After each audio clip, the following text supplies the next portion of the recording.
하나님 말씀 보시겠습니다. 하나님 말씀은 예레미야서 10장 23절 말씀부터 25절까지 한 절씩 읽고 마지막 절은 같이 읽겠습니다.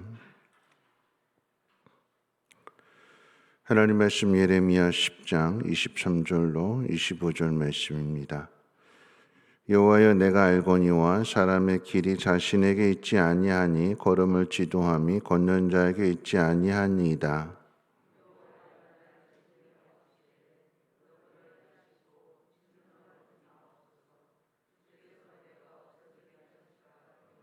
같이 있습니다. 주를 알지 못하는 이방 사람들과 주의 이름으로 기도하지 아니하는 족속들에게 주의 분노를 부으소서. 그들은 야곱을 씻어 삼켜 멸하고 그의 거처를 황폐하게 하였나이다 하니라. 아멘. 우리가 살아가는 데 있어서 때로는 자신의 한계를 인정하는 것이 오히려 지혜로운 길이 되는 것을 보게 됩니다. 자신의 한계를 인정한다라고 하는 것은 누군가에게 도움을 요청하는 거지요. 그게 지혜로운 거예요. 자신의 힘으로 할 수 없음에도 불구하고 부족이 꼭 자기 힘으로 하겠다고 그렇게 애쓰고 힘써봐야 시간 낭비하게 되는 것이고 오히려 더 큰 어려움을 당하게 되는 것입니다.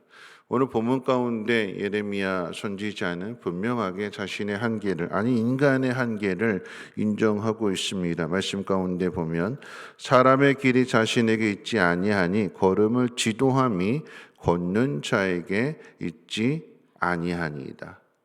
걸음을 지도하시는 분이 있다라고 하는 거죠. 걷는 사람이 스스로 걷는 것이 아니다라고 하는 것을 이야기할 때에 인간은 태어나서 스스로 걷지 못합니다.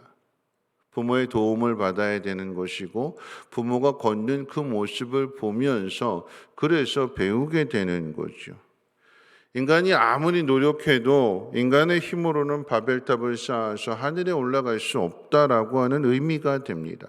하늘에 닿는 일은 하나님이 인간에게 가르쳐 주신 길로 나아갈 때에 하늘에 닿게 되는 것이지요. 여러분, 신앙이라고 하는 것은 검정고시를 치거나 아니면 독학으로 깨닫는 것이 아니라 하나님께 배우고 하나님 앞에 순종하는 일을 통해서 신앙이 생기는 것이고 신앙이 자라가는 것입니다. 이 사실을 아는 사람이 하나님 앞에 기도를 해도 올바른 기도를 할 수 있어요. 오늘 이 본문 말씀을 통해서 예레미야 선지자가 하나님 앞에 남유다 백성들, 즉 이스라엘을 위해서 하나님 앞에 중보 기도를 하게 되는데 뭐라고 기도하는가? 마치 자신이 죄인인 것처럼 그렇게 하나님 앞에 기도를 합니다. 하나님의 긍휼을 구하게 될 때에 24절 말씀 가운데 보면 여호와의 나를 징계하옵시되 너그러이 하시고 진노로 하지 마옵소서.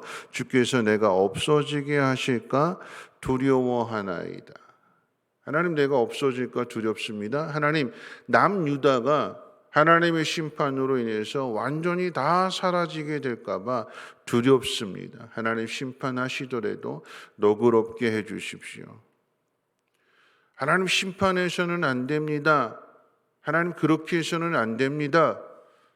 하나님을 가르치려고 하는 기도가 아니라 내가 하나님 앞에 기도를 드릴 때 무엇이 남는가 하냐면 지금 이런 기도는 하나님의 긍휼이 남는 거예요. 하나님의 자비로우심, 하나님 너그러운 마음으로 하나님 불쌍히 여겨주시고 우리가 다 망할 죄를 지었으나 하나님의 너그러우심으로 하나님의 긍휼하심으로 하나님 용서해 주시고 하나님 심판하시되 다 하지 마시고 조금 남겨주십시오.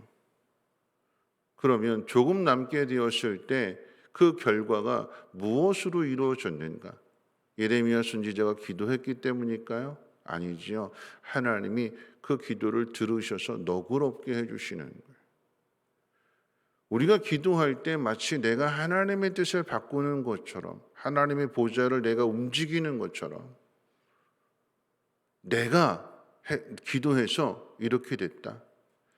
내가 헌신해서 이렇게 됐다. 내가 봉사해서 이렇게 됐다. 하나님은 없어지고 내가 남는 거예요. 그건 올바른 기도가 아닌 거지요. 겸손이라고 하는 것은 무엇이냐면 배우려고 하는 자세인 거잖아요. 하나님 앞에 배우는 거예요. 기도를 통해서 하나님 앞에 배우게 되는 것이고 응답을 통해서 하나님의 뜻을 배우게 되는 것이고 하나님의 역사를 어떻게 이루어 가시는가, 하나님이 어떤 분이신가 늘 배우는 거예요. 근데 배우려고 하지 않고 내가 뜻을 정해놓고 이건 이렇게 해야 된다, 저건 저렇게 해야 된다, 이건 하나님을 가르치려고 하는 거죠. 그 기도 끝에 내가 남는다라고 하는 것, 내 이름이 높여진다라고 하는 것, 내가 기도해서 이렇게 된다라고 하는 것은 하나님을 밑에 까는 거예요. 내가 그 위에 올라서는 일입니다. 겸손은 가르치려고 하는 태도가 아니라 배우려고 하는 태도인 것을 우리는 분명하게 알아야 되는 것이고 겸손한 마음으로 하나님 앞에 기도해야 되는 것입니다. 여러분, 두 번째 이 예레미야의 기도 가운데 나타나는 것이 무엇이냐면 남유다를 망하게 한 이 바벨론에 대하여는 심판을 구합니다. 기억해야 되는 것은 남유다가 심판을 당하고 이스라엘 민족이 망하게 되는 것은 남유다, 이스라엘이 하나님을 배신했고 하나님 앞에 불순종했기 때문에 그런 거예요. 절대 바벨론이 남유다보다도 더 의롭기 때문에 남유다를 심판하는 것이 아니다라고 하는 것을 기억해야 됩니다. 믿지 않는 사람이 믿는 사람을 어떻게 심판할 수 있을까요? 심판 못해요. 왜요? 하나님이 믿는 사람을 붙들고 계시는데 어떻게 할 수 있겠어요? 그런데 믿는 사람이 제대로 믿음 생활 안 하게 되니까 하나님께서 내버려 두시는 거예요. 그러니까 세상의 악한 사람들이 그 악함을 드러내서 믿는 사람을 짓밟는 거예요. 믿지 않는 사람이 의로워서 깨끗해서 더 나아서 믿는 사람을 괴롭히는 것이 아니라 믿는 사람들이 제대로 믿음 생활 안 하게 되니까 하나님 앞에 불순종하고 거역하고 세상 사람처럼 똑같아졌으니까, 그러니까 바벨론이 세상 사람들이 믿음의 사람들을, 이스라엘을 망하게 하는 거예요. 그 또한 죄가 되는 거지요. 그러니까 그 죄에 대한 보응이 내려지게 되는 것입니다. 바벨론이 하나님의 심판의 도구로 채찍으로 쓰여졌으니까 하나님이 그 악을 쓰시는 것이 아니라 내버려 두시는 거예요. 그런데 내버려 두신다고 해서 바벨론의 죄가 그냥 넘어가느냐? 그렇지 않고 바벨론 또한 망하게 되는 거죠. 그 심판을 행하게, 즉 전쟁을 행하게 될 때 그냥 여유롭게 자비롭게 그렇게 할까요? 그렇지 않고 잔인하게 하는 거잖아요. 나밖에 없다라고 하는 것을 드러내는 것이, 내가 너보다 더 낫다라고 하는 것이, 그것이 전쟁이잖아요. 다시는 기어오르지 못하도록 철저하게 짓밟는 것이, 그것이 전쟁이잖아요. 그럼 그 죄에 대한 보응은 반드시 있다라고 하는 것입니다. 누가 보응하시는 걸까요? 하나님이 하시는 거예요. 우리는 늘 우리의 한계를 인정하고 하나님 앞에 낮아질 수밖에 없습니다. 겸손할 수밖에 없어요. 이 사실을 놓치면 안 되는 거예요. 배우려고 하는 자세가 아니라 자꾸 가르치려고 하는 자세가 되는 것이고, 내가 하나님을 무언가를 바꾸어서 내가 무엇을 만든다라고 하는 것, 여러분, 인간은 절대 그럴 수 없다라고 하는 것입니다. 걸음을 지도하시는 분을 따라가야 되는 것이지, 내가 내 발로 걷는다고 해서 마음대로 갈 수 없는 것이 우리의 인생임을 우리는 분명하게 알아야 되는 것이고, 내가 행한 일들로 인하여 하나님 앞에 보응받는 거예요. 하나님 말씀에 순종하면 그 누구도 감당할 수 없는 사람이 되는 것이지만, 그런데 내가 하나님 앞에 불순종하게 되면, 그러면 하나님의 손을 놓아버리심으로 인하여서 세상에 짓밟히게 되고 아무것도 아닌 것이 되는 거지요. 그럼에도 하나님은 하나님의 택하신 자녀를 버려두지 아니하시고 다시 돌아오게 하시고 회복시켜 주시는 하나님, 이것이 하나님의 택하신 사람과 택하지 않은 사람의 차이다라고 하는 것을 이 기도 내용을 통해서 우리는 분명하게 알 수 있습니다. 여러분, 기도도 잘 해야 됩니다. 어떻게 기도해야 될까요? 자신의 한계를 분명하게 알고, 그리고 하나님을 인정하고 하나님의 긍휼을 구할 수 있는 그 기도 가운데 하나님의 하나님 되심이 드러낼 수 있는 그 기도를 드리는 저와 여러분들 지혜로운 기도자가 되시기를 주님의 이름으로 부탁을 드립니다.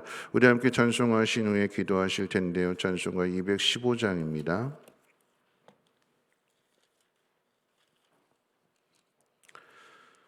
찬송가 215장 통일 찬송가는 354장입니다.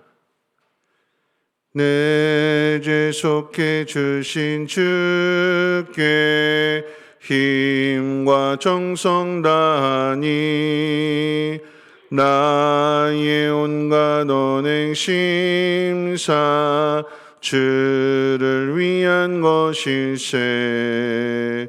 내게 있는 모든 것을 주를 위해 바치니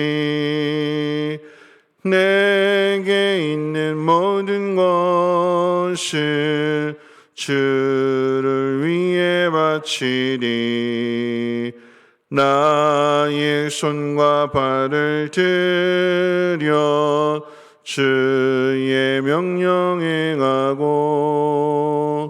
오직 주만 바라보며 주만 찬양하겠네. 항상 주를 찬송하며 이 몸 바치오리다. 항상 주를 찬송하며 이 몸 바치오리다. 내가 주를 바라보니 나의 영혼 밝아져. 십자가를 지신 주만 항상 바라봅니다. 십자가를 바라보며 주만 따라가리라. 십자가를 바라보며 주만 따라가리라. 신기하고 놀라워라. 영광스러운 왕의 왕. 나를 친구 삼아 주사 편히 쉬게 하시네. 주의 날개 보호 아래 영원한 식 얻겠네. 주의 날개 보호 아래 영원한 식 얻겠네. 아멘. 오늘 말씀 생각하면서 기도하실 때에 우리가 힘과 정성을 다하여 하나님을 섬겨야 되는 것이며, 또한 우리 자신을 늘 돌아보고 한계를 인정하며 또 하나님을 인정하는 그런 삶을 살아가야 되는 것입니다. 나의 언행이나 나의 모든 삶의 모습들이 하나님을 위한 삶이며 하나님의 영광을 나타내는 삶이 될 수 있도록 우리 자신을 돌아보고 늘 겸손하게 하나님의 뜻을 구하며 하나님의 영광을 나타내는 삶이 되게 해달라고 함께 동성으로 하나님 앞에 기도합니다. 거룩하신 하나님 감사합니다. 하나님, 예레미야 선지자가 하나님 이스라엘 백성들의 죄와 자신의 죄를 동일시하며 하나님 앞에 기도합니다. 하나님, 사람의 길이 자신에게 있지 아니하고 걸음을 지도하시는 하나님 앞에 있다는 것을 깨닫게 하옵소서. 내가 두 발로 걷는다고 해서 내 마음대로 가는 것이 아니라 그 걸음을 정하시는 분이 하나님이심을 깨닫고 하나님의 뜻을 구하며 하나님의 지도함을 받아서 순종하며 나아갈 수 있는 우리 모두가 되게 하옵소서. 하나님, 인간이 노력해서 바벨탑을 쌓아서 하늘에 닿는 것이 아니라 하나님 가르쳐 주시는 그 말씀대로 순종하며 하나님의 뜻을 따르게 될 때에 하나님께서 예비한 한 성을 허락하신다는 귀한 사실을 깨달아 알게 해 주시고, 인간의 한계를 인정하며 또한 하나님의 능력과 주권을 인정하며 하나님의 뜻이 이루어지는 삶을 살아가게 하여 주시고, 혹이라도 우리가 하나님 앞에 범죄하였을 때에 하나님 너그럽게 하나님 용서해 주시기를 원합니다. 하나님 진멸하지 아니하시고 하나님 남은 자를 통하여서 하나님의 선하신 뜻을 이루어 가실 때에 하나님 바라고 원하옵기는 예레미야 선지자와 같은 또 남은 자들과 같은 아버지 하나님 믿음을 지키는 자가 되게 하시고 하나님의 뜻을 이루어갈 수 있는 복 있는 사람들이 되게 하옵소서. 하나님 코로나로 인하여 하나님 혼란을 겪습니다. 이와 같은 때 우리가 무엇을 위해서 기도해야 되며 또 무엇을 위해서 하나님 교회가 하나님의 뜻을 순종해야 되는 것을 하나님 깨닫게 하여 주시고 하나님 가르쳐 주시는 대로 순종하며 나갈 수 있도록 은혜를 베풀어 주시고 교회가 교회되게 하시고 하나님 그리스도인이 그리스도인답게 살아가게 하시며 그러므로 하나님의 되시는 놀라운 역사들이 증거되어지며 많은 영혼들이 깨닫고 돌이킬 수 있도록 주여 은혜를 베풀어 주시옵소서. 혹이라도 우리가 하나님의 진노 중에 있다면 하나님 다 진멸하지 마시고 하나님 너그럽게 하나님 용서해 주셔서 하나님 남은 자들이 하나님의 나라를 이루어가게 하여 주시고 하나님의 뜻을 이루어갈 수 있도록 주여 은혜를 베풀어 주시옵소서.